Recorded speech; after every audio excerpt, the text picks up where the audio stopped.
Republic Bharat ने जैसे expose करा है बॉलीवुड को और सुशांत केस में जैसे इंटरेस्ट दिखाया है अर्नब गोस्वामी जी ने, तो यहाँ पर हम लोगों को बहुत बड़ा प्लेटफॉर्म मिल गया है। हम लोग आम इंसान सुशांत के जो फैन हैं उन लोगों को इतना बड़ा प्लेटफॉर्म मिल गया है कि अब हम अपनी बात रख सकते हैं।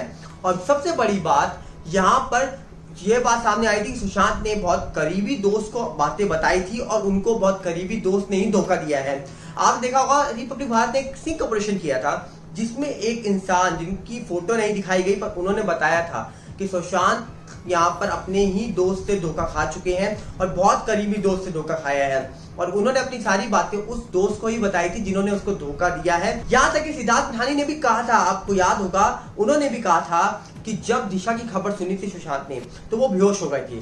मतलब वो जरूर दिशा के साथ कनेक्ट थे, सुशांत कनेक्ट थे, अच्छे फ्रेंड थे, इसीलिए कोई इंसान किसी खबर सुन के बेहोश हो गया। इतना शौक होने के बाद इतना दर्द हुआ होगा इसलिए वो इंसान बेहोश हुआ है। या फिर बहुत करीबी और कोई दोस्त है तो उसने धोखा दिया है, क्योंकि उसने ही सारी बातें सुशांत से जानी, दोस्त बनकर, बहुत अच्छा दोस्त बनके, और सारी बातें दूसरों को बताई जिसको ये बतानी चाहिए, जिसने दिशा के साथ ये किया या सुशांत के साथ ये किया, उन सबको संदीप ने ये सारी बातें बताई और बाद में सुशांत के साथ भी ये सब हो गया।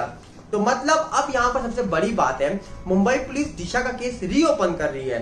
तो पहली बात तो ये कि क्या पहले जो केस दिशा का बंद कर दिया गया था उसमें इन्वेस्टिगेशन पूरी नहीं हुई होगी, या उसमें इन्वेस्टिगेशन की ही नहीं थी तभी रीओपन हो रहा है केस, या फिर पब्लिक के दबाव इतना है कि रीओपन करना पड़ रहा है। यार अगर पब्लिक का दबाव इतना होता है तो डेफिनेटली बहुत सारे केसेस होंगे यार, जिया खान का केस भी है तो उसको भी रीओपन करना चाहिए। फिर तो यहाँ पर ये बात साबित करती है कि जरूर वो केस में बहुत सारी चीजें छोड़ दी गई थी, केस को बंद कर दिया गया था, इसीलिए केस रीओपन हो रहा है।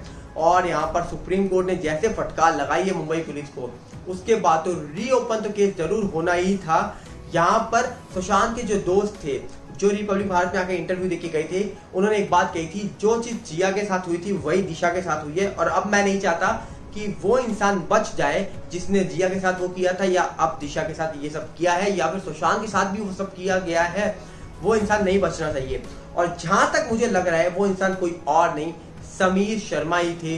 आपका क्या कहना है, मैं आपका वेट करूंगा कमेंट्स का कि आप बताइएगा मुझे कि आपको क्या लग रहा है कि वो इंसान कौन थे, या आपका क्या कहना है इस बात में, आप बताइएगा। जो मैं कमेंट्स में आपका वेट करूंगा। जय हिंद, बहुत जल्दी मिलते हैं।